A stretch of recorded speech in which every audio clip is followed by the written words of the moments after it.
consciously resting into the ground.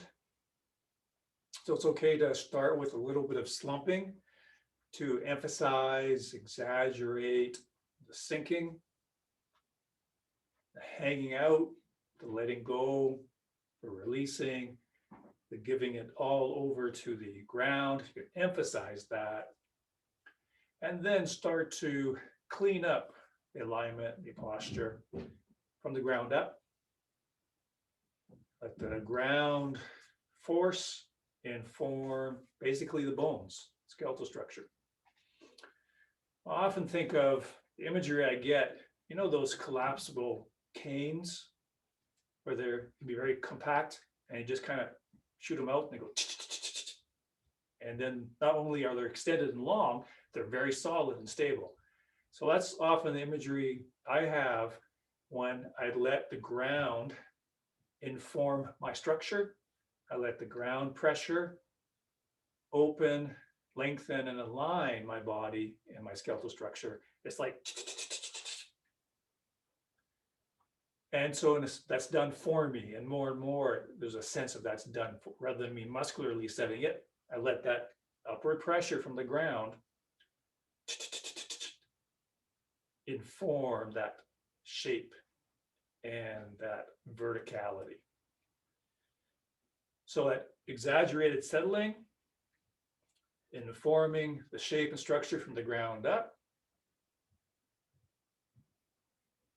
consciously letting the muscles hang from that vertical structure.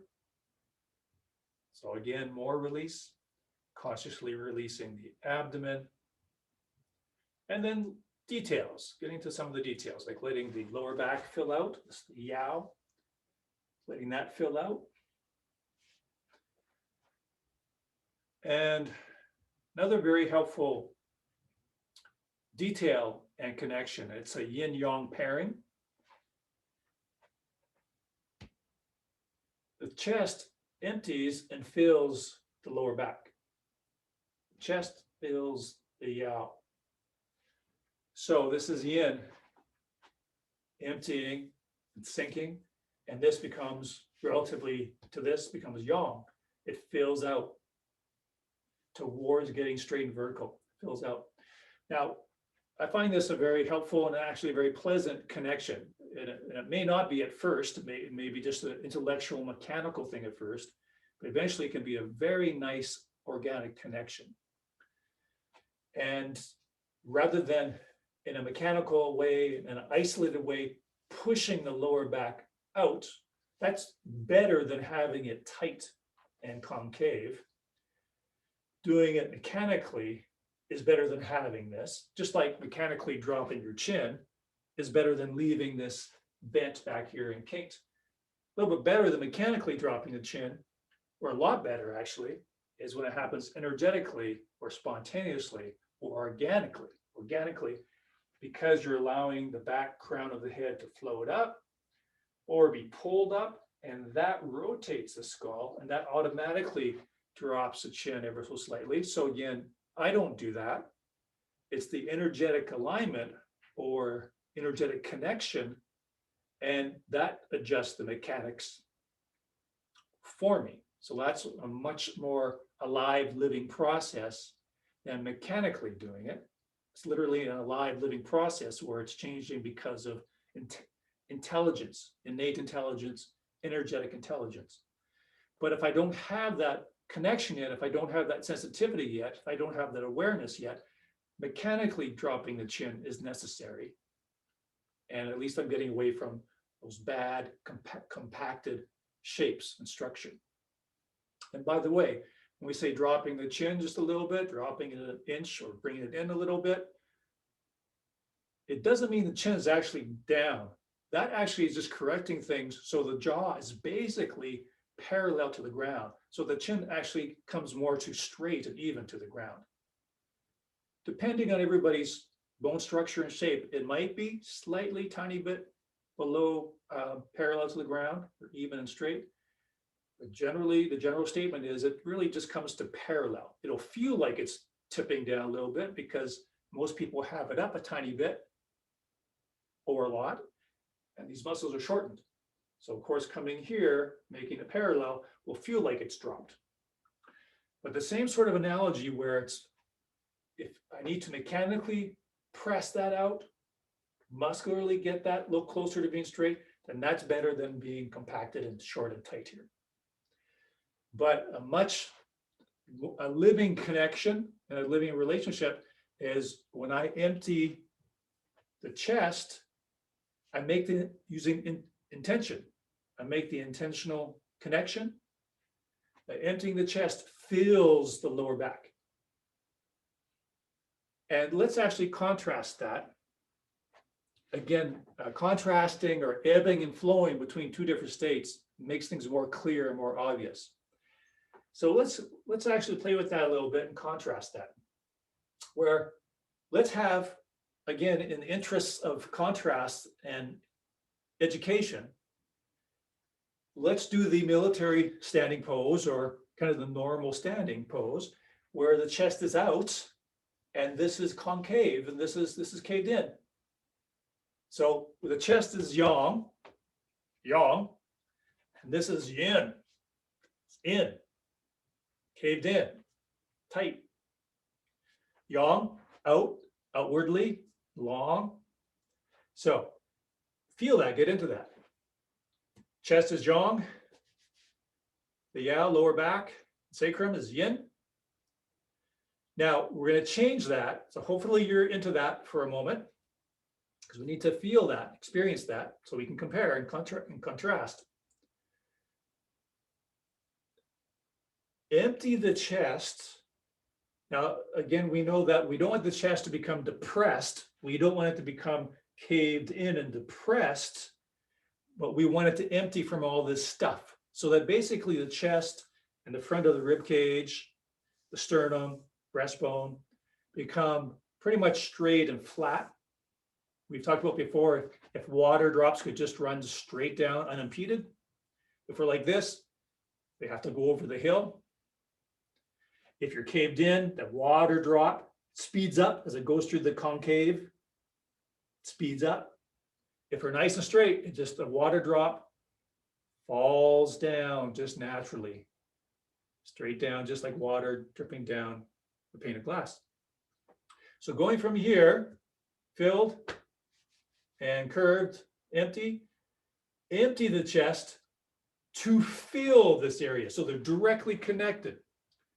So I'm going to do this in a very comical way, in a very mechanical way. Out, in, out. Out, sucks this in.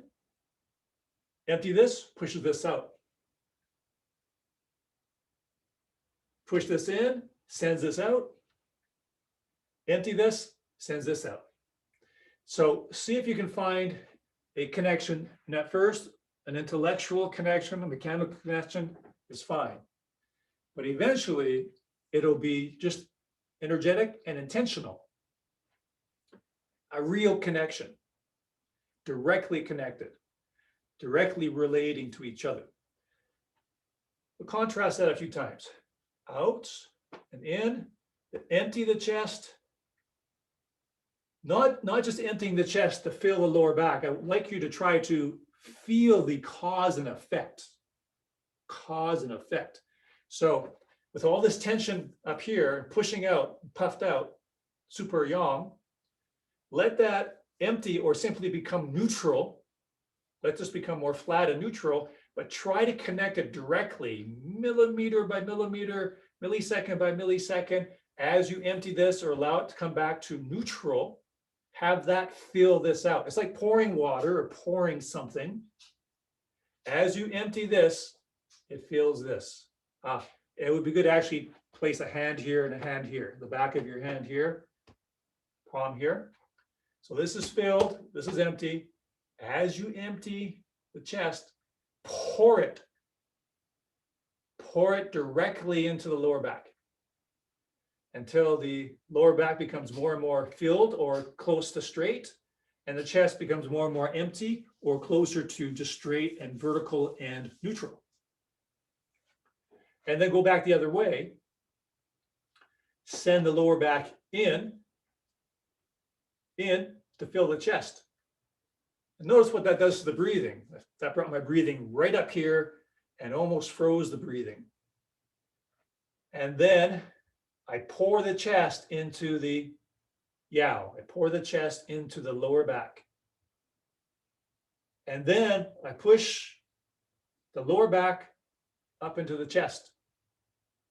Check your breathing there. And then I pour my chest directly into the lower back. And then that's how we hang out, not only in the standing, but in our movements. So all this work we do in standing, it's stationary work or standing work. We take that into all our movements. That's why we spend so much time in standing work, because everything we do in standing, the shape, the quality, the feeling, the process, that's to be taken into movement, taken into our individual moves, into the Tai Chi set, all the things that we work in standing. It's easier to work, relatively speaking, easier and more direct to work on these things if we're just standing. But the idea is to have this on all the time and when we're in movement. So intentionally or energetically, empty the chest to fill the lower abdomen. So you can think of pouring from the chest to fill the lower abdomen, or emptying here to fill back here. It's directly connected. Directly connected. If I talk about cause and effect, chest out. If I empty the chest, the effect is to fill the lower back. And when I empty the lower back, allow it to shorten, empty the lower back, fills the chest. Emptying the chest, cause and effect. The effect is to fill the lower back.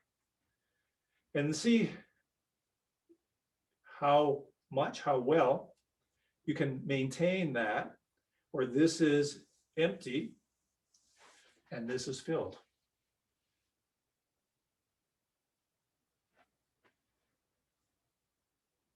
It's a major yin-yang pairing.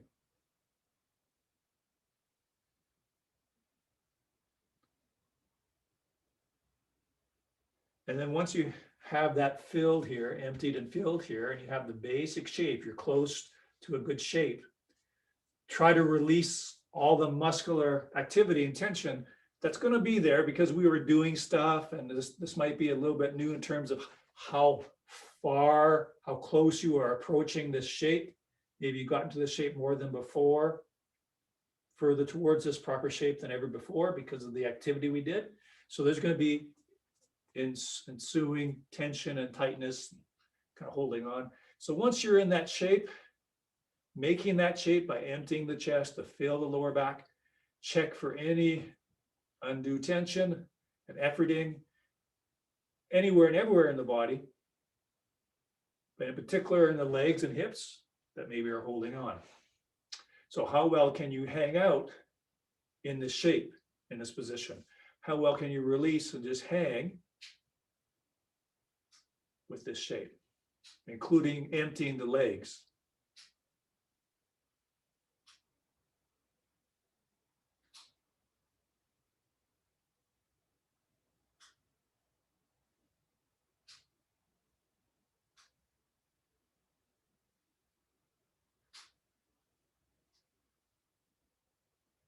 Okay, we'll just kind of take a little mini break. If I mention a thing or two here, feel free to go back into it if you feel you have the energy to do that. If you want a little break, that's fine. So a couple big reasons why this shape is so important. This is a major part of the shape in our standing practice and in Tai Chi in general. If I mention martially first, and the martially and the energetic are both sides of one coin. By lengthening this or filling this and emptying this, by having this shape, it makes us one unit. one piece. Most people, of course, are uptight. This is shortened. This is out here, all those things that we know, which is very, very normal. If you receive just a hard push or even something faster than that, a strike even, you break at the weakest points and you break at where the segments are. This is a big segment. Upper and lower body are segmented. And so if there's a big push, it breaks here. I don't mean physically breaking the bones necessarily. I mean, your alignment is broken and you fall down. The same with being pushed from behind or pushed from the side. People break here. They're segmented. Around here at the waist, they're segmented. Upper body, lower body, they're separate. And they're very disjointed physically and energetically. So martially, you can receive something. So, and we've done this in class where you have, and perhaps both of you have done it with me in class, where have someone push you and you're segmented, you tilt, you break here. But if you make this shape, you're one piece, one unit. You get pushed, you move like a ball. You're like a ball. If you push a ball, the ball rolls, it keeps its shape. You can't tip over a ball. If I get pushed from the front and this is connected, that shape, everything moves as a unit. Push from behind, everything moves as a unit because my upper body and lower body are now one piece. They're not kind of two separate possibilities. They're fused naturally. They're one piece. You get pushed from behind, I'm one piece. Also, in terms of martially, you can deliver force, just as we've been talking about receiving a force, you can receive it more holistically as one piece, one whole. Same sort of idea in issuing, in delivering a strike. In internal martial arts, it's called issuing power. It's called Fa Jin, issuing force. And so you're striking or whatever you're doing, a push, it's also coming from a source that's more unified. So there can be an accumulation, aggregation of all possible forces in your body. Upper and lower body are moving together. Upper and lower body are moving. It's one unified piece. And so you can gather and source and generate from a larger vessel, vehicle, generator, and issue it, direct it more unified and more targeted and as one unified stream of energy and power rather than broken pieces. One unified piece. So that's martially. But in terms of Qigong, in terms of health, energy, extremely important so that, again, the Qi can flow easily and freely. This becomes just one of many dams in the flow of energy throughout the body.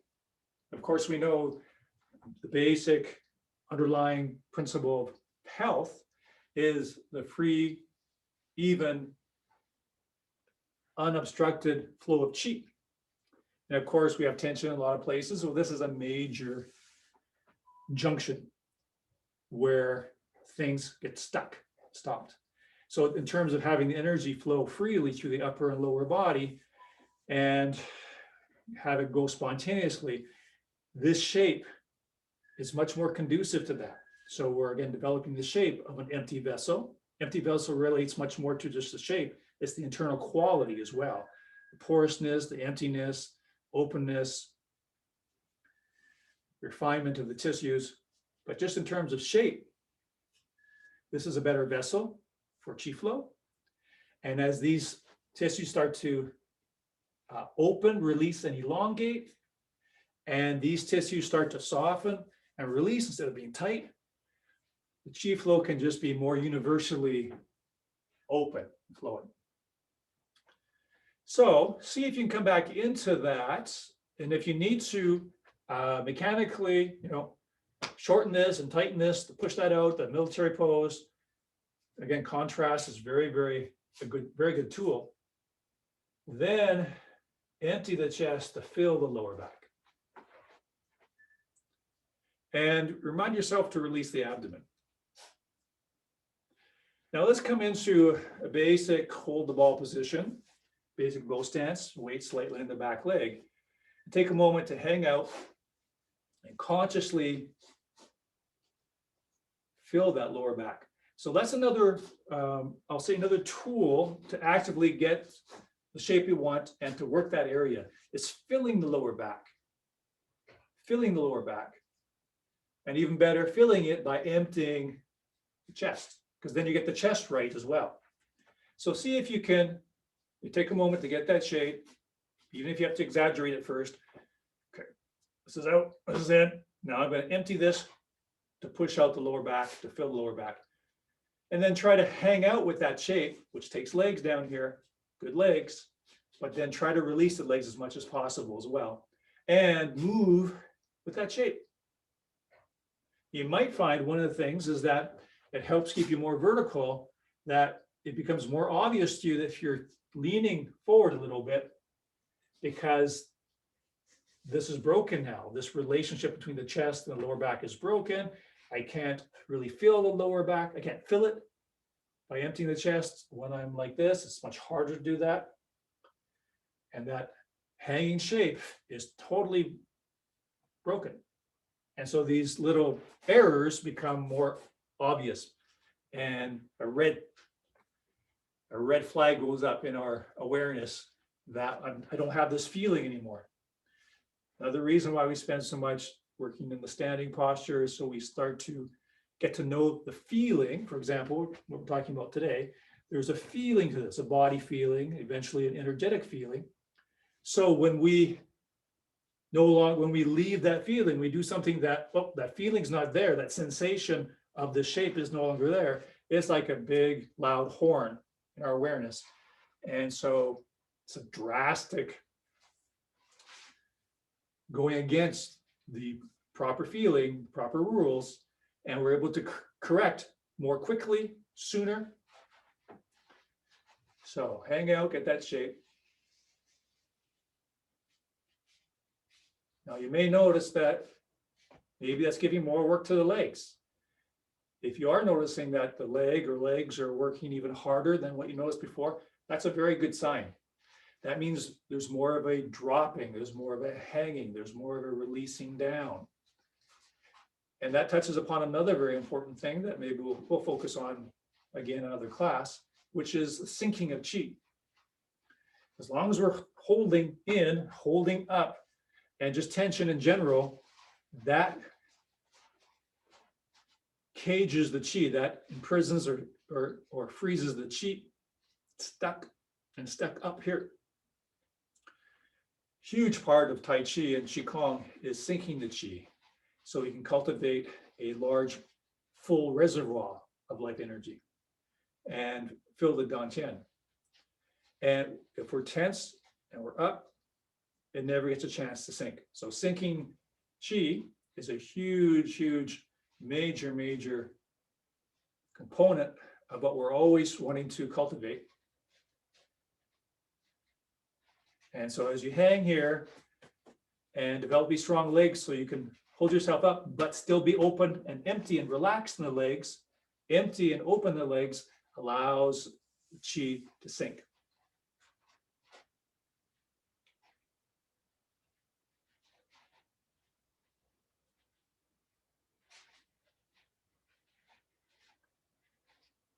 Again, especially on the shift back, see if you can just hang the hips to elongate and straighten the lower back. Hang the hips as you shift the weight back to empty and straighten the lower back. Empty the chest as you come forward. Empty the chest to fill the lower back as you come forward. Emphasize hanging the hips as you come back to pull the lower back straight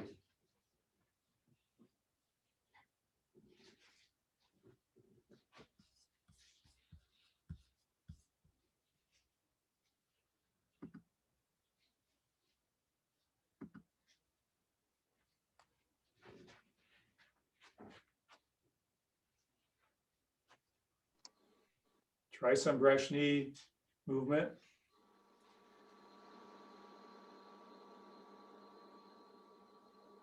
And generally you want the hips to be hanging all the time and the lower back to be filled all the time, the chest to be neutral or empty all the time. And again, you may notice that to maintain that, if you're feeling that directly increasing the challenge in the leg or legs, then that you're doing a good correction. You're doing something correct. You're changing something in the correct direction.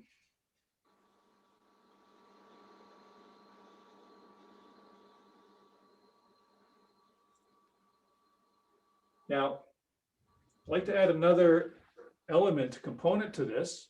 This is getting a little bit more energetic in connection. And then you also want to take it into stepping. But again, this is a bit subtle. This is why we often will do things just from here, moving from totally stationary, externally anyway, lots going on inside, from stationary to movement, but no footwork, because when we go into footwork, that's a further challenge level, but we definitely want to go into the next challenge level with these things as well.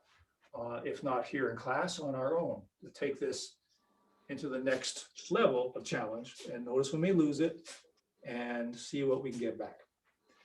So what I'd like you to work on a level of mind and intention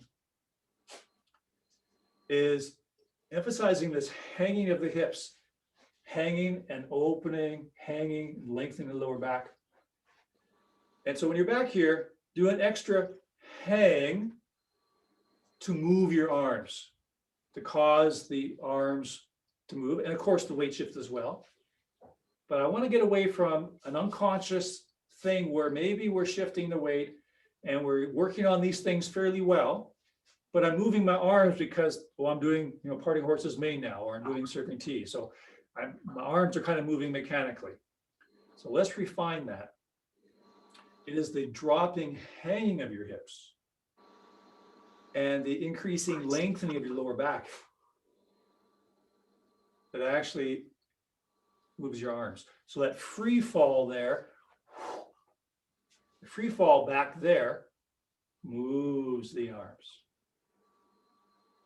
And a free fall again brings the arms back to holding the ball. So yes, that means then you're always free falling the hips, you're always free falling, and that's continuous work on the legs. So you might notice the legs are being challenged more than you have noticed perhaps before.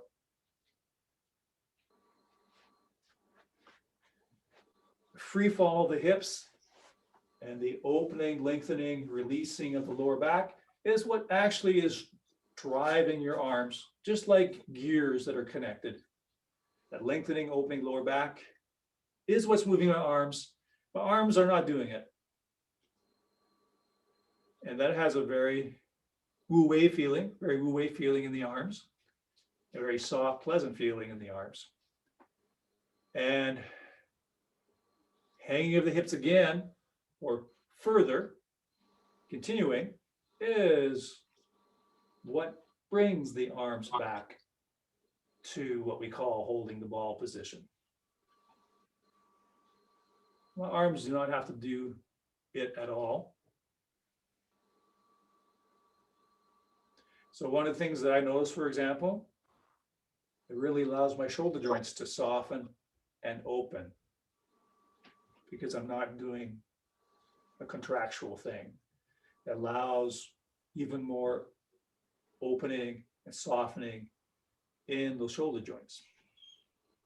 And the arms in general have a very softer quality to their movement rather than this edgy, relatively speaking, a more muscular movement, edgy, tight.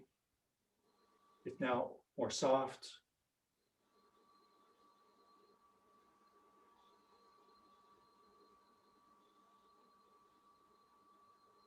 Becoming more wave-like as opposed to a particle.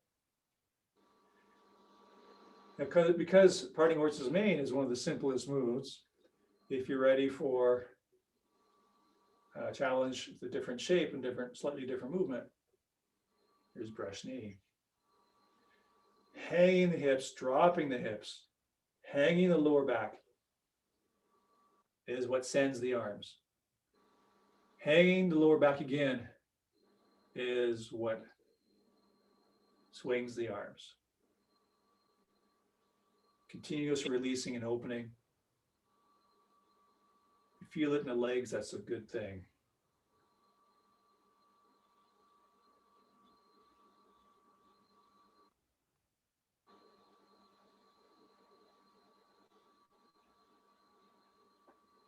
Now, let's just take that into a bit of stepping. So, parting horses made. So take a moment, hang out as usual, but in particular, specifically, empty the chest to fill the lower back, hang the hips.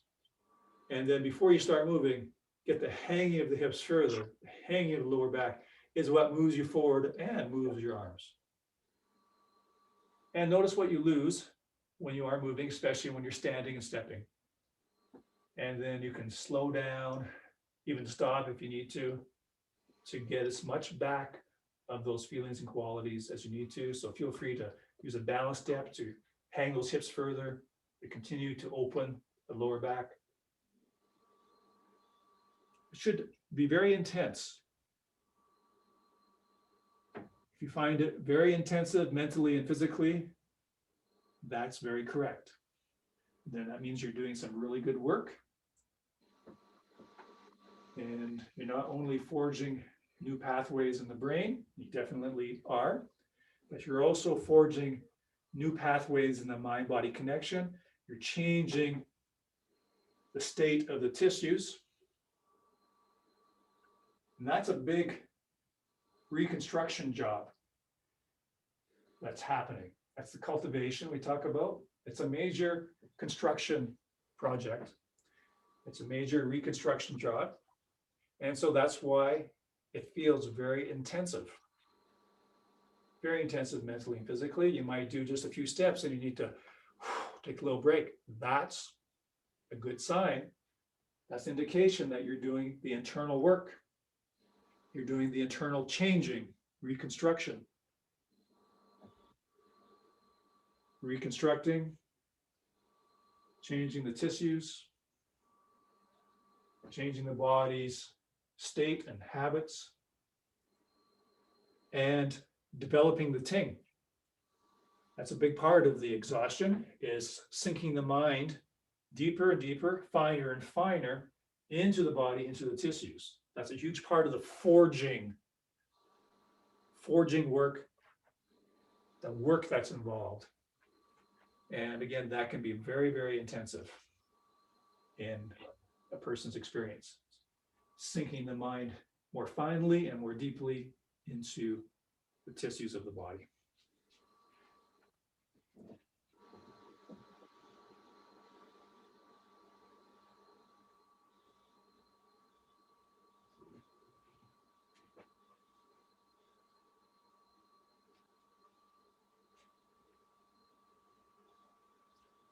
If you want to move into fresh knees or anything you'd like, just for another minute or so, if you want to, if you're finding it's more productive to stay with what you're doing, then that would be a good choice. If even for the brain, you need a change, that's one of the reasons, that's a good reason in itself that we change from one Tai Chi move to another. It's just for a change for the mind, change for the brain. So we can stay focused and stay potent in our attention, stay fresh. And so that might dictate you changing the actual move that you're working with fairly frequently. So as part of managing yourself,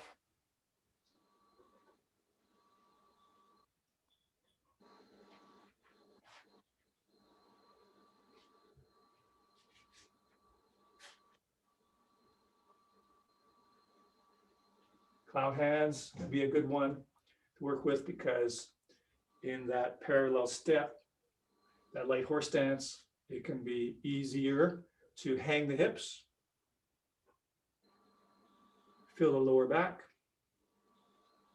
and that hanging, dropping of the hips, hanging of the lower back, you can connect that to, that's actually what's moving the arms.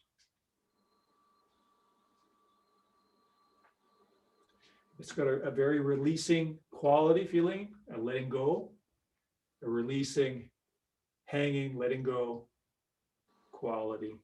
And again, just the fact that that's quite different than a normal contracted body, that in itself is quite intensive. That's a big change. It's a very deep, profound change in the body and its tissues. Just hang it, release it, hang the lower back, let it drop. Notice the abdomen. Okay, so let's come back to standing and just finish with some mindful breaths. Let the chest fill the lower back. When you breathe in really deep, let that not only fill the abdomen, but fill the lower back even more. So big in breath through the nose, filling the lower back. Breathe out through the mouth, lengthening, dropping the lower back. Feel what you feel. Notice what you notice.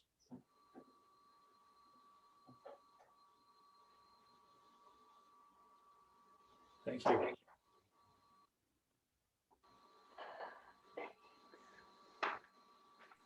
Thank you. Thanks.